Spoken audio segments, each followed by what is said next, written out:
The storm rolled across the plains like an angry drum, rattling the old barn where Ethan Cole pushed open the door. Rainwater clung to his coat, dripping onto the straw-strewn floor. He'd been riding for hours, searching for shelter, and the lantern in his hand cast only the faintest glow against the darkness. But the barn wasn't empty. A woman stood in the far corner, her dress torn and her eyes wide with terror. Her hands trembled as she leveled a revolver at him. The barrel glittered in the lamplight, steady enough to make his pulse quicken. "I swear," she whispered, her voice ragged with fear. "I'll kill you if I have to." Ethan froze where he stood, his boots sinking into the straw. He had faced outlaws before, seen drunks pull knives in saloons, but this was different.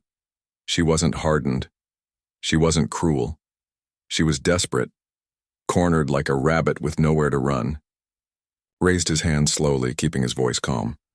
"Easy now. I'm not here to hurt you." But she didn't lower the gun. Her name was Clara. She had been running for days, sleeping where she could, chased by men who would not stop until she was caught. Every stranger was a threat, every shadow a hunter. To her, Ethan was no different, just another man who might deliver her back into the hands of those she feared. The storm outside wailed, rattling the boards of the barn. Ethan set his lantern down, keeping his distance. He studied her closely, the mud on her boots, the hollowness in her eyes, the raw red lines on her wrists. "You've been hunted," he said quietly.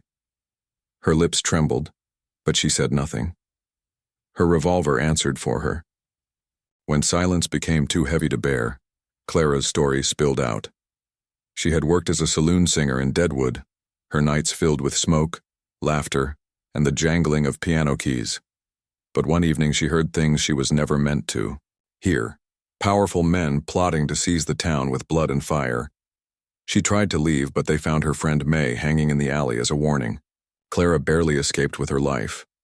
Since then, the gang had been hunting her across the plains. Ethan's jaw clenched as she spoke. The gang she described was the same one that had gunned down his brother Samuel years ago. Hearing her story, tore open scars he thought had healed. His grief sharpened into a cold, burning resolve.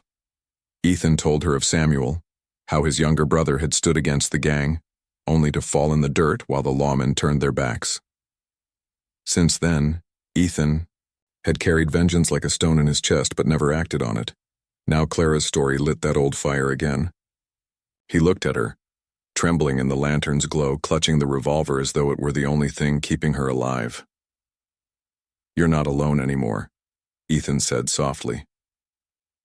For the first time, her eyes flickered with something other than fear. Something fragile. Something like hope. The moment was shattered by hoofbeats. Outside, torches flared through the rain. Men's voices echoed in the night. Clara stiffened, her face paling. "They found me," she whispered. Ethan peered through a crack in the barn wall. Half a dozen riders circled the yard, rifles on their backs, scarves covering their faces. They were hunters, not lawmen.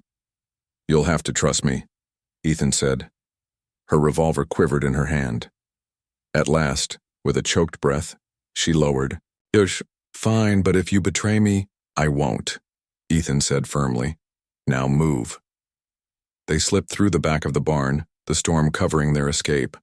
Ethan led her across the open prairie into gullies and mesquite thickets, moving like a man who knew the land as well as he knew his own scars. Gunfire cracked in the distance, the gang discovering the empty barn. Clara stumbled, her body weak, from exhaustion. But Ethan's steady hand pulled her onward. At last they reached a rocky ravine hiding in the shadows. There, as the storm passed overhead, Clara realized Ethan wasn't just saving her out of pity. He carried his own reasons. Dark and buried reasons for standing beside her. Days passed as they hid in the wilderness. They shared meager food, sipped from the same canteen, and kept the fire low at night. Ethan taught Clara how to reload, how to breathe steady, how to listen for danger in the silence. Around the fire, she spoke of her childhood by the river, of songs her mother once sang. Ethan told her of the horses on his ranch, and of Samuel, whose laughter he still heard in dreams. Slowly, mistrust gave way to something else. Clara began to see in Ethan not just a stranger but a protector. Ethan began to see in Clara not just a burden but a reason to fight again. It happened at dawn.